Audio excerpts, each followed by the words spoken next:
Hey everyone, in this video I'm going to talk about a new technology that's been under embargo until today, 1st of April, April Fool's Day, that is radically going to change how we can think about architecting applications and solving one of these really age-old computing problems, which with distance comes latency. As always, this is useful. Please go ahead and like and subscribe. So if I think about it, today latency is a huge challenge in many different ways. I could think about, well, I have an on-premises location and I'm working with some cloud service, like a certain region in Azure, for example. This could be West US. And if I have a communication between them, well, it's a certain distance. And then given the distance, there's going to be a certain latency based on the speed of light over fiber optic cable. So I get latency. If I'm using different Azure regions, let's say I've got East US, and I have some communication going between these, once again, there's a definite distance there. I have to think about latency. And that latency complicates things. If I have a chatty application between the client side maybe and the database or a middle tier, whatever that might be, that latency really starts to destroy the performance. If I have a database and I want a replication, well, if I have any kind of latency, I have to make that asynchronous so it doesn't impact the performance of the primary database. But then I introduce the slight risk of maybe data loss in an unplanned failure scenario.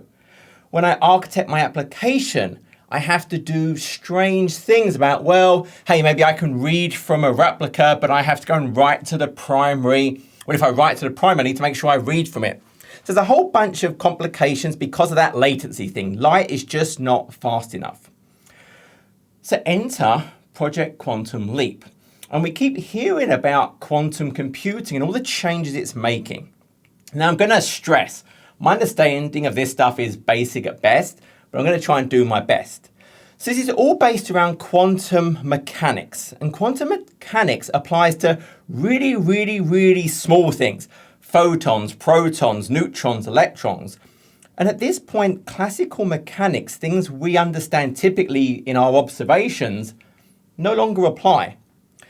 If I think of a normal object like myself, I exist in kind of the regular 3 dimensions, X, Y, Z, and then time. So there's really 4 things that describe my location in the universe.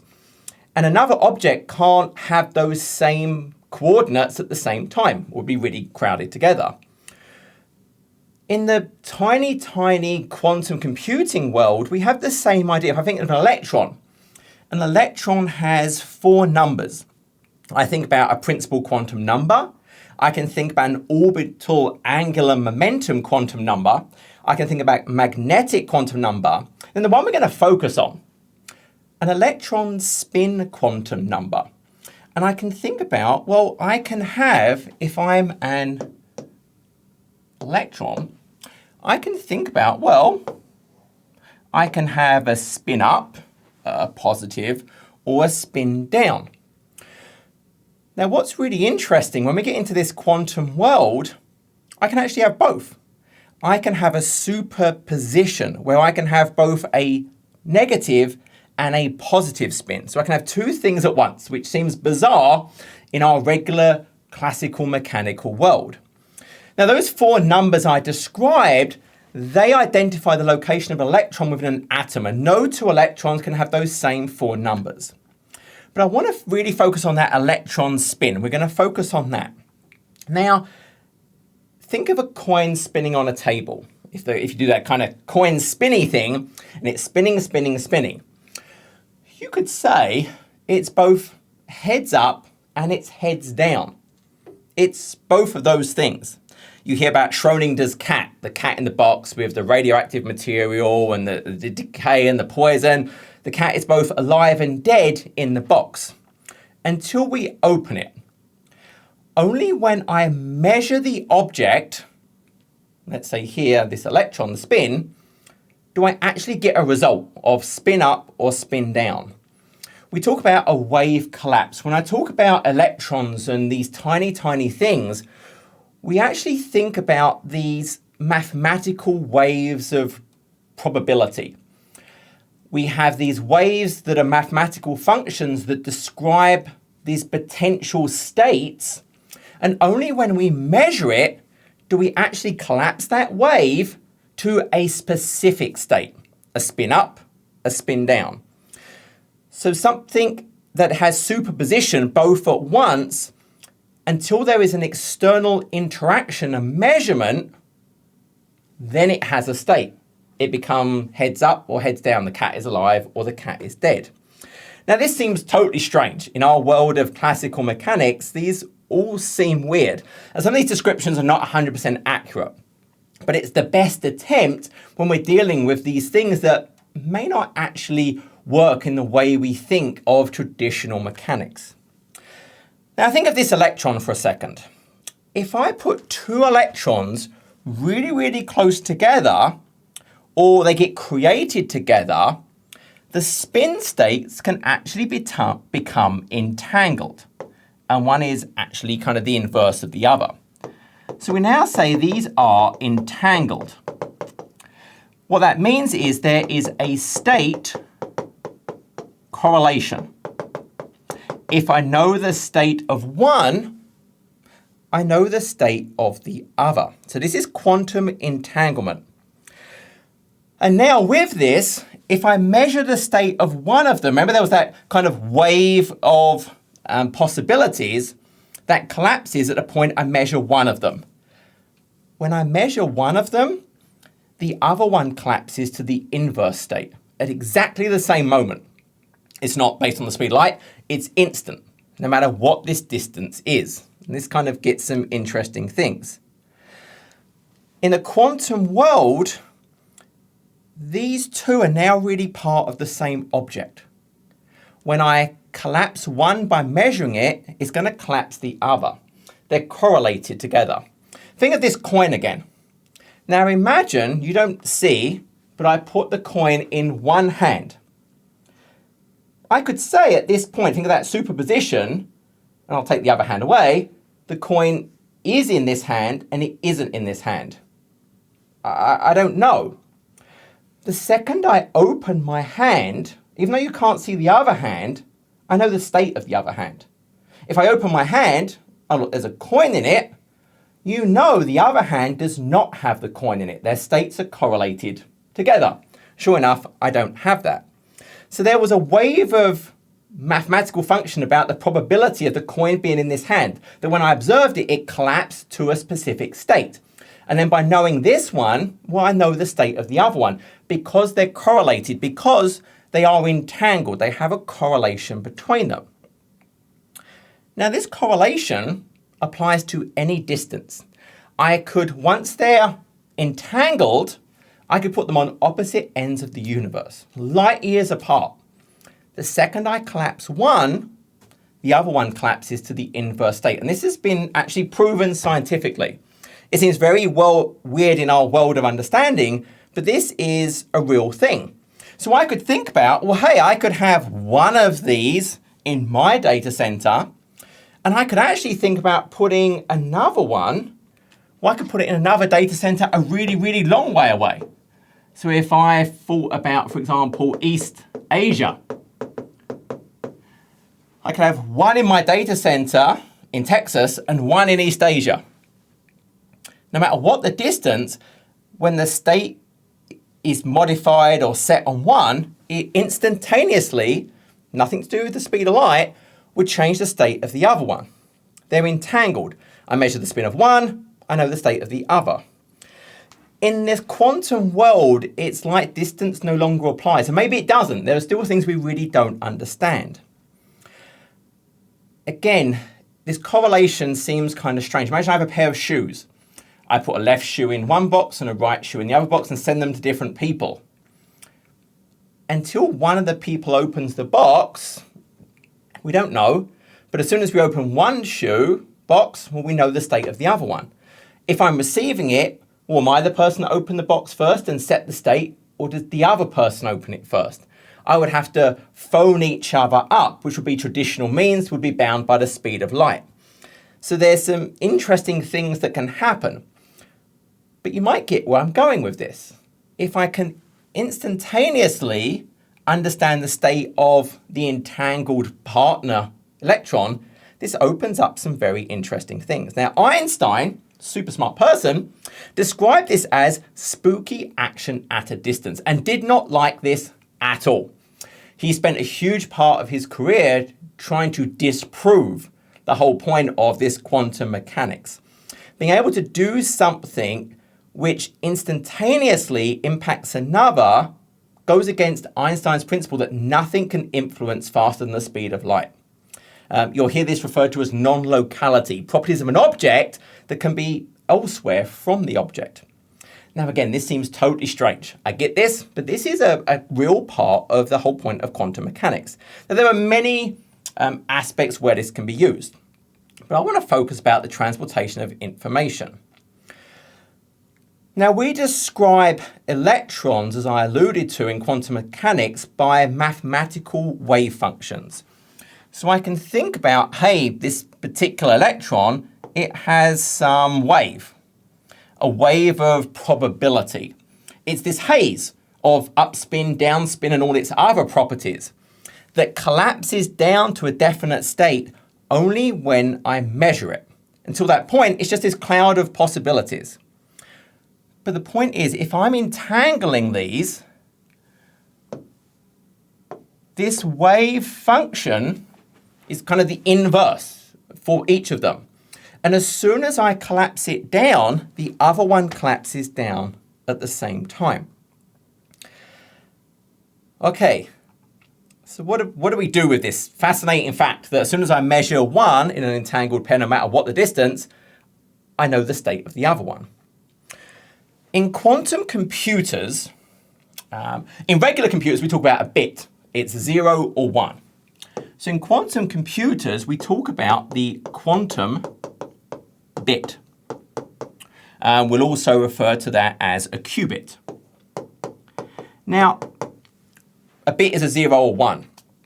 A quantum bit can actually be a portion of 0, a portion of 1, a superposition of them both. So 1 qubit is actually equivalent to 2 regular bits worth of storing information. But, because you can kind of think about it as, well, it can be 0, 1, 1, 0, 1, 1, 0, 0, it actually scales exponentially. It's 2 to the n numbers of bits worth. So if I had 2 qubits, well, that's the same as 4 regular bits. If I have 3 qubits, I can put them in an array, bring them together. It's actually the same as 8 bits. So if I keep going exponentially bigger, if I have 13 qubits, well, that's actually the same as 1 kilobyte. So 8,192 bits. And that's the number I'm going to try and focus on here.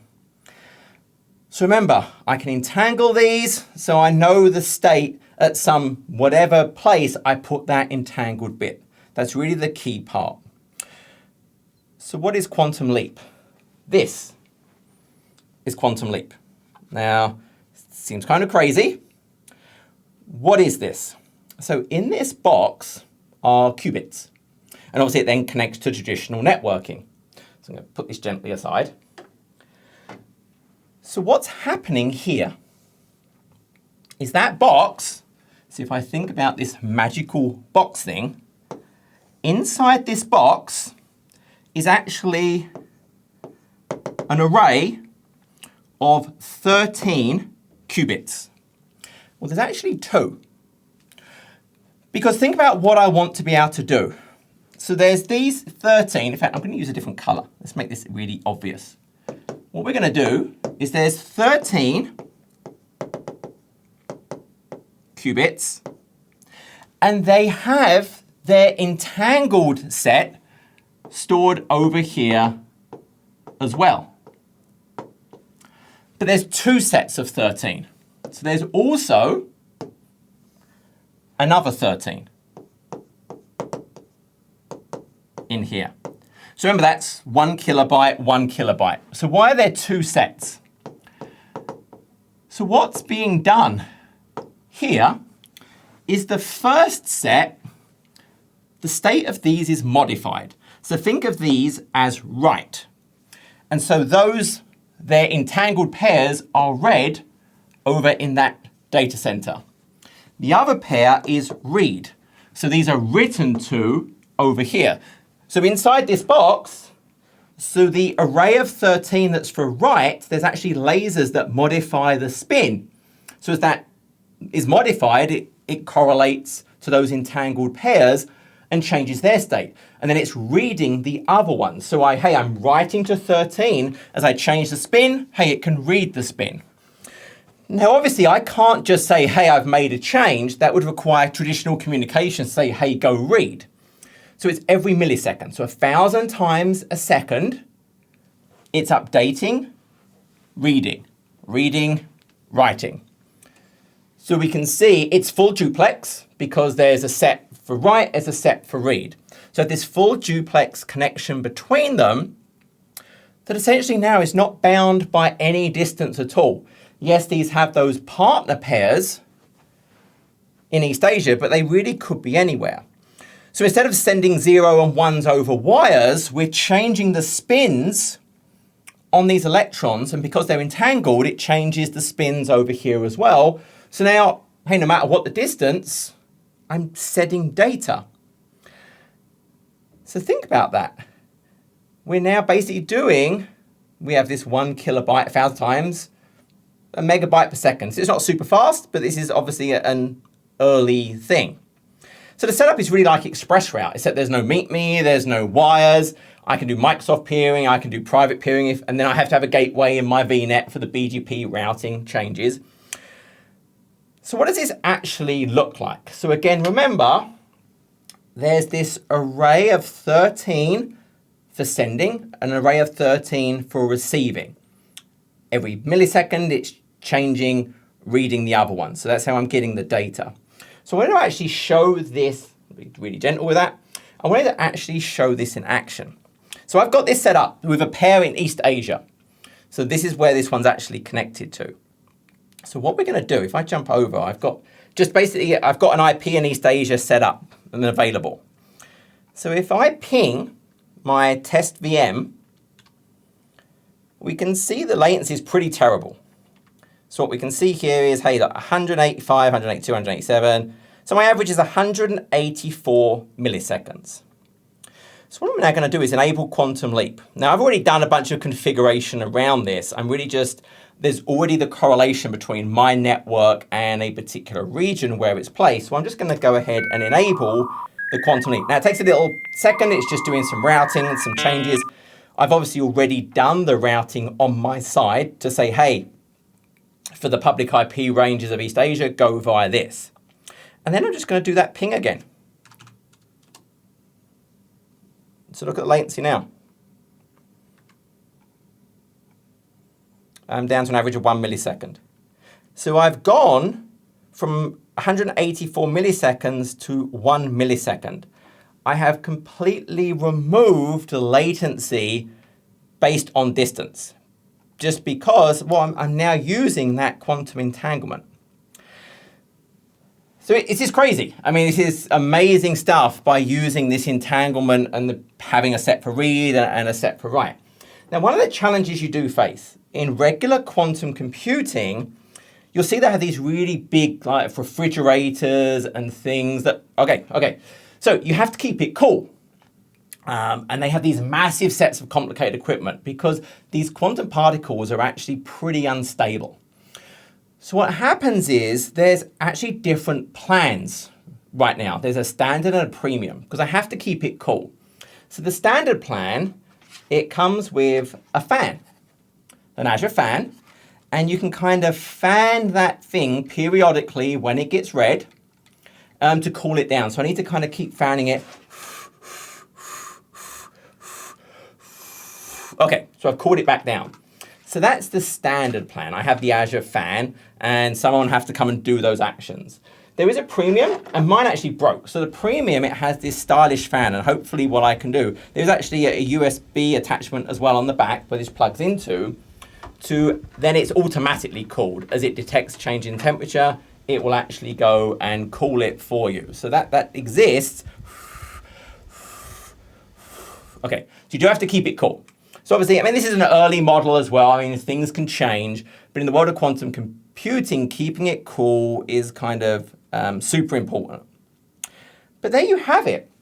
This now ability using entanglement and the fun with lasers, I removed the idea of latency. Now, obviously, I'm showing this between on-premises and Asia, but think of future scenarios where maybe we use this between regions and many other things. So I just scratched the surface of this. I hope this was useful. Until the next video, have a fantastic April Fool's Day.